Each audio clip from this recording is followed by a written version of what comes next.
الذين آمنوا صلوا عليه وسلموا تسليما اللهم صل وسلم وبارك على سيدنا ومولانا محمد النبي الأمي الحبيب العلي القدر العظيم الجاه وعلى آله وصحبه وسلم صلاة وسلام عليك يا سيدي يا رسول الله صلى الله تعالى عليه وآله وسلم. محترم پیارے بھائیو، آج جمعہ کا دن ہے اور نبی کریم علیہ السلام نے فرمایا کہ تمہارا اور دنوں میں درود پڑھنا مجھ تک پہنچایا جاتا ہے، لیکن جمعہ کے دن تم جو مجھ پر درود پڑھتے ہو اسے میں خود سنتا ہوں. سبحان اللہ، کہ جو مسلمان جمعہ کے دن حضور نبی کریم صلی اللہ علیہ وسلم پر درود شریف پڑھتا ہے، آقا علیہ السلام فرما رہے ہیں کہ اس کے درود کو میں خود سنتا ہوں.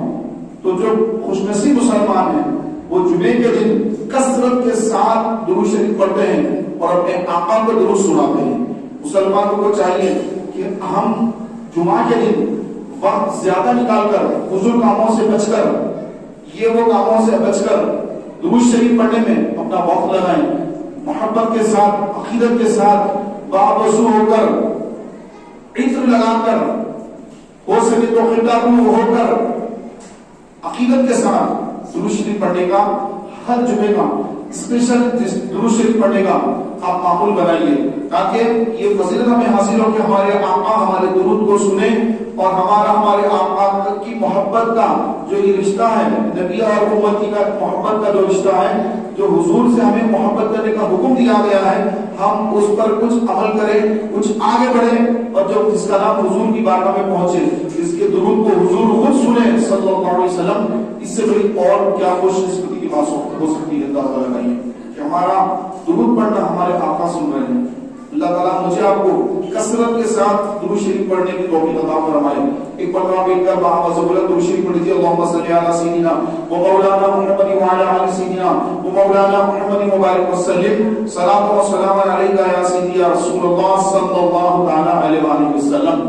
محترم پیارے بھائیوں، اللہ تبارک و تعالیٰ عز و جل نے یہ دنیا کو بنایا اور اس میں انسان کو بسایا، اور انسان زندگی کیسے گزارے، کیسی زندگی گزارے، تو اس کے لیے اللہ تعالیٰ نے ہر دور میں انبیاء کو دنیا میں بھیجا، اور سب سے آخری میں ہمارے آقا و مولا حضور نبی اکرم صلی اللہ علیہ وآلہ وسلم کو دنیا میں بھیجا، اور حضور علیہ السلام پر نبوت کو ختم فرما دیا کہ حضور کے بعد اب کوئی نیا نبی نہیں آئے گا، یہ آخری نبی ہے، یہ آخری نبی ہے، ان کے بعد کوئی نبی دنیا میں تشریف نہیں لائے گا.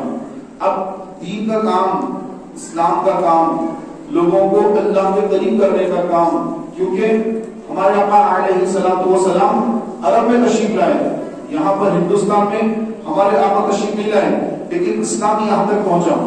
کیسے پہنچا؟ کفرستان میں اسلام کیسے پہنچا؟ چائنا میں اسلام کیسے پہنچا؟ یہ پوری دنیا میں آج اسلام جب پہنچا، پھیلا، لوگ اس کو قبول کر رہے ہیں. یہ کیوں پھیل رہا ہے، کیسے پھیل رہا ہے؟ اور یہ تو اللہ تعالیٰ کرنے والا ہے، لیکن اس کا طریقہ کار کیا ہے، کس طریقے کار سے اللہ نے حکم فرمایا ہے؟ قرآن میں فرمایا گیا کنتم خیر امۃ اخرجت للناس تأمرون بالمعروف وتنہون عن المنکر، کہ تم بہترین امت ہو، تم بہترین امت ہو، یعنی موسیٰ علیہ السلام کی امت سے تم بہتر ہو، عیسیٰ علیہ السلام کی امت سے تم بہتر ہو، داؤد علیہ السلام کی امت سے تم بہتر ہو، ہر نبی کی امت سے تم بہتر ہو. کیوں بہتر ہو؟ کیوں بہتر ہو؟ تأمرون بالمعروف، کہ تم لوگوں کو نیکی کی دعوت دیتے ہو، اس لیے بہتر ہو کہ تم لوگوں کو بھلائی کی دعوت دیتے ہو، برائیوں سے روکتے ہو، برائیوں سے منع کرتے ہو، اسی لیے تم بہتر ہو. قرآن نے ہم کو، یعنی حضور کی امت کو بہتر کیوں فرمایا؟ اس لیے ہم لوگوں کو نیکی کی دعوت دیتے ہیں، برائیوں سے روکتے ہیں، اس لیے ہم کو بہتر فرمایا گیا. لیکن آج ہم قرآن کے اس عظیم الشان پیغام کو ہم نے بھلا دیا کہ ہم اعلیٰ اور افضل ہے، بہتر ہے. قرآن فرما رہا ہے، قرآن وہ کہ جس میں شک کی گنجائش نہیں، اللہ کا کلام ہے، اور اللہ فرما رہا ہے کہ تم بہترین امت ہو، لوگوں کو بھلائی کی دعوت دیتے ہو. میرے پیارے بھائیوں، ہر مسلمان کی ذمہ داری آ گئی. حضور کے بعد کوئی نبی نہیں، حضور آخری نبی، آقا علیہ السلام والسلام کے بعد کوئی نبی نہیں. اب یہ جو کام پھیلانا ہے، لوگوں کو اللہ سے جوڑنا ہے، لوگوں کو ہدایت کی طرف بلانا ہے، کافروں کو، یہودیوں کو، نصرانیوں کو، بت پرستوں کو، ستارہ پرستوں کو، سب کو ایک اللہ کی دعوت دینا ہے، توحید کی دعوت دینا ہے، اسلام کی دعوت دینا ہے. یہ کام اللہ کے رسول صلی اللہ علیہ وسلم کے بعد اللہ کے رسول کی ساری امت کی ذمہ داری میں آ گیا ہے. ہر مسلمان چاہے وہ کسی بھی طبقے سے تعلق رکھتا ہو، پیشے سے تعلق رکھتا ہو، چاہے وہ ڈاکٹر ہو، انجینئر ہو، یا پھر اور کوئی اس کا منصب ہو. یہی نہیں کہ وہ ایک عالم ہے یا مسجد کا امام ہے، عالم دین ہے تو وہی جو ہے نیکی کی دعوت دے، امام ہے یا حافظ وغیرہ ہے وہی نیکی کی دعوت دے. ایسا نہیں ہے، بلکہ ساری امت کو فرمایا، ساری امت تم بہترین امت ہو. آپ کام کر رہے ہیں، ویلڈنگ کا کام کرتے ہیں، کوئی بھی کام کرتے ہیں، آپ کی بھی ذمہ داری ہے کہ آپ اپنی حیثیت، اپنی لیاقت، اپنی قابلیت کے مطابق آپ بھی دین کا کام کریں، آپ بھی دین کا کام کریں. ایک ڈاکٹر ہے، اس کے پاس علاج کے لیے لوگ آ رہے ہیں، تو اب علاج کے لیے لوگ آ رہے ہیں، ان کو علاج کر رہا ہے، ساتھ ہی ساتھ وہ حضور کی ان کو حدیثیں بتائیں، وہ حدیثیں بتائیں کہ جس سے آدمی کی صحت اچھی رہتی ہے. یعنی کہ حدیث میں بھی یہ کرنے کا حکم دیا گیا. تو ہمارے آقا صلی اللہ علیہ وسلم نے یہ کرنے کا حکم دیا کہ کھانا کم کھائیں، پیٹ کو 3 حصے میں کر دیں، کہ ایک کھانا، ایک پانی، ایک ہوا کے چھوڑ دیں. آج سائنس کہہ رہی ہے اس طرح سے کوئی کرے گا تو بیمار نہیں ہوگا. مسواک کے بارے میں سائنس بتا رہی ہے. ہم وہ جو وضو کرتے ہیں، جو گردن کا مساج کرتے ہیں، گردن کا مساج کرنے والا اس کو کبھی ڈپریشن نہیں ہوگا، کبھی ڈپریشن میں نہیں جائے گا، اور کبھی اس کا دماغ خراب نہیں ہوگا، کبھی وہ مینٹلی ہینڈی کیپ پہ نہیں ہوگا. کیوں؟ کیونکہ 4 سے 5 مرتبہ دن میں اگر کوئی اپنی گردن پر تر ہاتھ پھیر لے، پانی کے کچھ چھینٹے ڈال لے، تو اس کو سبحان اللہ کبھی جو ہے ڈپریشن کا مرض نہیں ہوگا. تو یہ سائنس کہہ رہی ہے. اور ہمارے پاس اسلام میں 5 وقت کی نماز ہے کہ جو مسلمان 5 وقت نماز پڑھنے کے لیے وضو کرتا ہے تو وضو کرتے وقت جب سر کا مساج، گردن کا مساج کرتا ہے تو پانی کے چند چھینٹے اس کی گردن پر بھی لگتے ہیں، مساج کرتے ہیں ہم. تو پھر یہ یہاں کی جو رگیں ہیں جن کا تعلق دماغ سے ہے، ہر رگ کا تعلق دماغ سے ہوتا ہے، تو پھر یہ رگوں کا تعلق دماغ سے ہے. تو پھر یہ رگوں پر جب تھوڑا سا پانی ہم لگاتے ہیں تو ہم تر کرتے ہیں، اس کا مسح کرتے ہیں، تو سبحان اللہ کہ وہ رگیں دماغ سے آنے والی رگیں ہیں، تو پھر ان کا خون کا بہاؤ وغیرہ ہر چیز نارمل رہتی ہے. اور پھر ان کو کبھی کوئی ایسا میڈیکلی ہینڈیکیپڈ وہ کبھی نہیں ہوگا، اس کو کوئی ایسا دماغی مرض نہیں ہوگا. تو میرے پیارے محترم بھائیوں کہ ہر مسلمان چاہے وہ کسی شعبے سے کیوں نہ تعلق رکھتا ہو، وہ اپنی جگہ پر ایک دین کا داعی ہے. دین کی اس کو دعوت دینے کا کام یہ کوئی عام آدمی نے دیا ہے، یہ کام، یہ ذمہ داری ہم کو اللہ رب العزت نے دی ہے. قرآن میں فرمایا کنتم خیر امتی، کہ تم بہترین امت ہو، تم بہترین امت ہو. امت میں ہر قسم کا آدمی ہے، عالم ہے اپنے علم کے مطابق وہ لوگوں کو نیکی کی دعوت دے گا، پھر کوئی عام آدمی ہے اپنے علم کے مطابق. تو اسی طرح ہر پیشے والا، ہر مسلمان وہ اپنی جگہ پر نیکی کی دعوت دینے والا داعی ہے، داعی الی الخیر ہے. تو ہر مسلمان کی ذمہ داری ہے کہ وہ اپنے اطراف میں جہاں پر گھر ہے، دکان ہے یا کالج جانا ہے، پڑھتا ہے یا پڑھاتا ہے، اسکول میں پڑھتا ہے یا اسکول میں پڑھاتا ہے، الغرض جو بھی وہ اس کی مشغولیت ہے، مصروفیت ہے، وہاں اس سے ملنے والے اچھے بندے ہیں جن سے ملاقاتیں ہوتی رہتی ہیں، تو ان کی طرف وہ توجہ کریں، ان کو نیکی کی طرف بلائے. غیر مسلموں کے ساتھ کام کرتا ہے، آفس میں جاب ہے، مسلمان بھی ہے، غیر مسلم بھی ہے، تو ان کے ساتھ ایسا برتاؤ رکھے کہ اسلام جھلک اٹھے. ہر آپ کی گفتگو میں، آپ کے انداز میں، آپ کی بات چیت میں، آپ کے معاملات میں، آپ اس کے ساتھ جو بھی بات چیت کر رہے ہیں پہلے ذہن کر کے کہ میں ایک مسلمان ہوں، میں ایک مسلمان ہوں. یہ جو بندے سے میری گفتگو ہو رہی ہے یہ تو جاب کرنے والا ساتھ میں جاب کر رہا ہے، لیکن ساتھ ہی ساتھ وہ آپ کے دین کو بھی دیکھ رہا ہے کہ یہ مسلمان ہے، یہ اپنی بات کا پکا ہے یا پھر دھوکہ دیتا ہے، میری جا کے چوٹی لگاتا ہے باس کو، یا پھر جو یہ اچھا آدمی کیسا ہے وہ آپ کو دیکھتا رہتا ہے. اسی طرح کاروبار ہے, کاروبار کی ڈیلنگ ہے, یہ دھوکہ دے دیتا ہے یا پیسے کل آنے کو کہہ کر پھر اس کو ڈبا لیتا ہے پیسہ, کیا کرتا ہے پیسے کے تعلق سے, تو وہ آپ کے دین پر بھی دیکھتے رہتا ہے. پیارے بھائیوں, اگر اس کے مطابق اگر آپ نے صحیح طور پر ڈیلنگ وغیرہ نہیں کی, آپ سے تو فضل ہوگا, ساتھ ہی ساتھ اسلام سے بھی فضل ہوگا, اسلام کی کبھی قریب نہیں آئے گا. لیکن مسلمان میاں بھائی, مسلمان لوگ یہ دھوکے دیتے ہیں ہمیشہ, ان کے ساتھ تو کاروبار کرنا ہی مشکل ہے, یہ تو دھوکے دیتے ہیں. اس طرح جو ہے دین کو بدنام کیا جاتا ہے. اس کے بعد آپ اپنے چند پیسوں کی خاطر کسی کو ڈبانا اسلام میں منع ہے.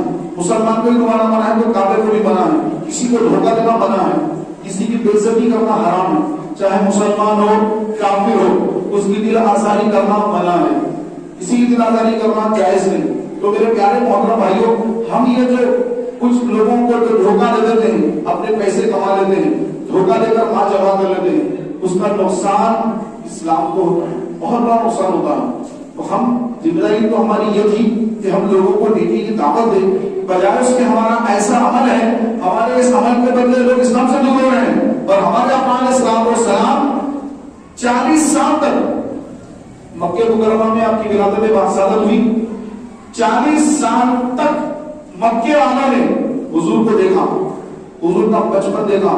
حضور 2 سال کے ہیں, مکے والے دیکھ رہے ہیں. حضور 5 سال کے ہوئے, مکے والے دیکھ رہے ہیں. حضور 10 سال کے ہوئے, اہل مکہ دیکھ رہے ہیں. حضور 12 سال کے ہوئے, مکے والے دیکھ رہے ہیں. حضور 15 سال کے ہوئے, مکے والے دیکھ رہے ہیں. حضور 20 سال 25 سال مکے والے دیکھ رہے ہیں. یہاں تک کہ حضور کی عمر 40 سال ہو گئی, مکے والے دیکھ رہے ہیں. 40 سال تک مکے والوں نے حضور کا بچپن دیکھا, حضور کی جوانی دیکھی, جوانی دیکھی آقا کی. آقا علیہ الصلوۃ والسلام اپنی زبان مبارک سے کبھی جھوٹ نہیں بولے. سارا مکہ دیکھ رہا ہے, حضور نے کبھی جھوٹ نہیں فرمایا, کوئی حضور کبھی جھوٹ نہیں ارشاد فرمائے. لوگ وہاں پر شرابیں پیتے, جوا کھیلتے, مار پیٹ, لڑائی جھگڑے, سب کچھ ہوتا مکے میں. قتل و غارت گری, اگر کوئی کسی کو مار دیتا, اس کے قبیلے کا آدمی اس کو مارتا, پھر اس کے قبیلے کا آدمی اس کو مارتا.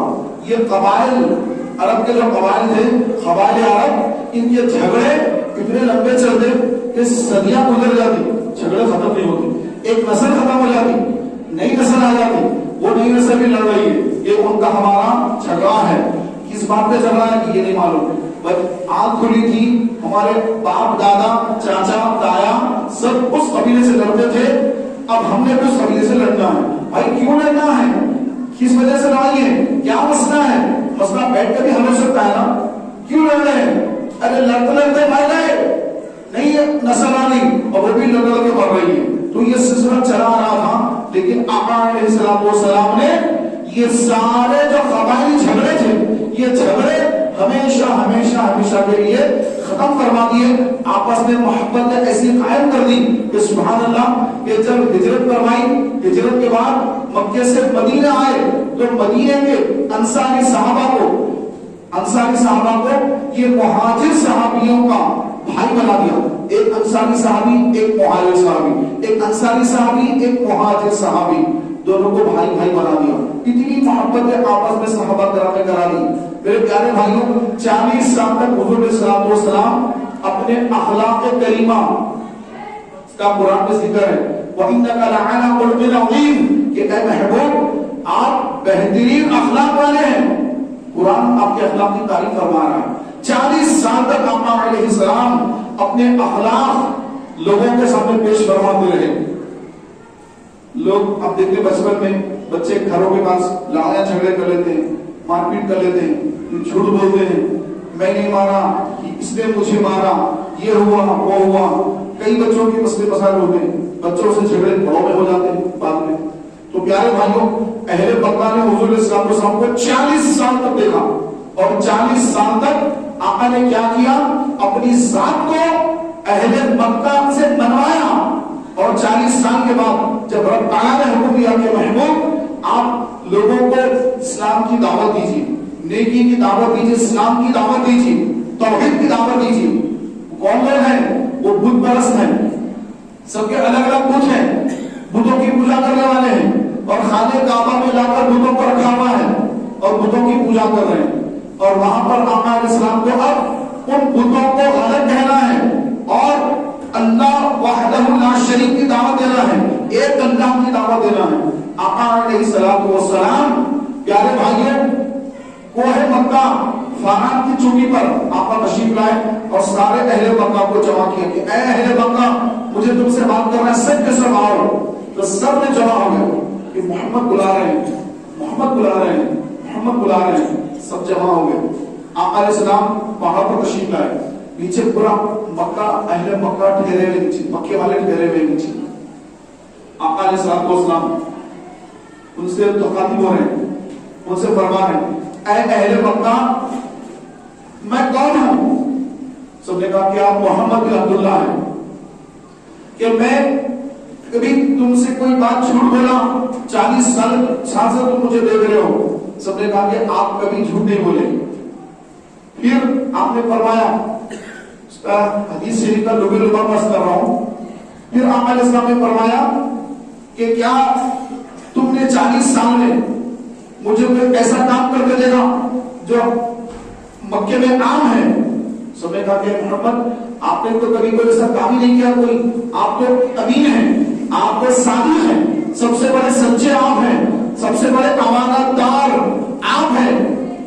تو پھر آقا علیہ السلام نے فرمایا کہ اے اہل مکہ سنو، اگر میں کچھ بات کہوں، اگر میں یہ کہوں کہ یہ پہاڑ کے پیچھے ایک بہت بڑا لشکر ہتھیار لے کر تم پر حملہ آور ہونا چاہتا ہے تو کیا تم لوگ یقین کرو گے؟ سارا اہل مکہ بول اٹھا کہ اے محمد بے شک، کیونکہ آپ نے 40 سال میں کبھی جھوٹ بولا ہی نہیں، 40 سال میں کبھی آپ نے جھوٹ بولا ہی نہیں، ہم آپ کی بات پر یقین کریں گے، بالکل یقین کریں گے۔ اب آقا نے فرمایا اچھا یقین کرو گے؟ ہاں یقین کریں گے۔ پھر سرکار نے فرمایا کہ سنو کہ اگر تم لا الہ الا اللہ نہیں کہو گے تو اللہ تم پر عذاب نازل فرمائے گا۔ کہو لا الہ الا اللہ محمد رسول اللہ۔ جب آقا علیہ السلام نے اہل مکہ کے بتوں کا رد کیا اور توحید کی دعوت دی، وحدہ لا شریک کی دعوت دی، اور اپنے آپ کو آقا علیہ السلام نے اللہ کا رسول ہونے کا جب اعلان فرمایا، اعلان نبوت فرمایا، اعلان نبوت فرمایا، توحید کی دعوت دی، تو سارے اہل مکہ حضور علیہ السلام کے خلاف ہو گئے۔ سب سے زیادہ ابو لہب، ابو جہل، عتبہ، شیبہ، یہ بڑے بڑے جو مکے کے کافر تھے، یہ سب جو ہے حضور کے خلاف ہو گئے۔ اب تک بول رہے تھے کہ آپ جو مجھے یقین کریں گے، آپ اگر فرمائیں کہ لشکر آنے والا ہے یقین کر لیں گے، لیکن جیسے سرکار نے دعوت دی، ایک اللہ کی دعوت دی، تو سب انکار کر بیٹھے، منکر ہو گئے، مجمع منتشر ہو کر چلا گیا۔ منتشر کرنے والا کون؟ حضور کا چاچا ابو لہب۔ کہا کہ اے محمد کیا تم نے اس لیے ہمیں جمع کیا کہ ہمارے باپ دادا جی معبودوں کو پوچھتے تھے، ان کے خلاف بولنے کے لیے ہمیں جمع کیا؟ تمہارے نعوذ باللہ اس نے بدوا دینی شروع کر دی۔ پھر اللہ نے سورہ تبت یدا نازل فرمائی بعد میں، تبت یدا ابی لہب وتب، کہ ابو لہب کے ہاتھ ٹوٹ جائیں، ابو لہب کے ہاتھ ٹوٹ جائیں، اور وہ تباہ ہو ہی گیا۔ تو اس کی بربادی، اس کی تباہی، جو رسول کا غدار باغی تھا، اس کا اعلان قرآن فرما رہا ہے اور ہم نماز میں بھی پڑھتے ہیں، تبت یدا ابی لہب وتب۔ اس کی بیوی کا بھی ذکر ہے سورہ کے اندر، اس کی بیوی جو سر پر گٹری اٹھا کر پھرتی ہے، وہ دونوں تباہ ہو جائے، برباد ہو جائے، اللہ نے فرما دیا، اور وہ تباہ ہو گئے، برباد ہو گئے۔ تو پیارے بھائیوں، لب لبان یہ ہے کہ اگر کسی کو دعوت دینا ہو تو اپنے اخلاق کریمہ کو، اپنے اخلاق کو کریمہ کرنا پڑے گا، اپنے اخلاق کو اچھا کرنا پڑے گا، جو حضور کی سنت ہے۔ 40 سال تک آقا علیہ السلام نے اہل مکہ سے اپنے اخلاق منوائے، اس کے بعد اسلام کی دعوت دی۔ تو اگر ہم کو بھی اسلام کی دعوت دینا ہے، کیونکہ قرآن نے فرمایا تم بہترین امت ہو، تو ہمیں اپنے اخلاق اچھے کرنا ہوگا، اپنا کردار اچھا کرنا ہوگا، سب سے پہلے زبان کی حفاظت کرنا ہوگا۔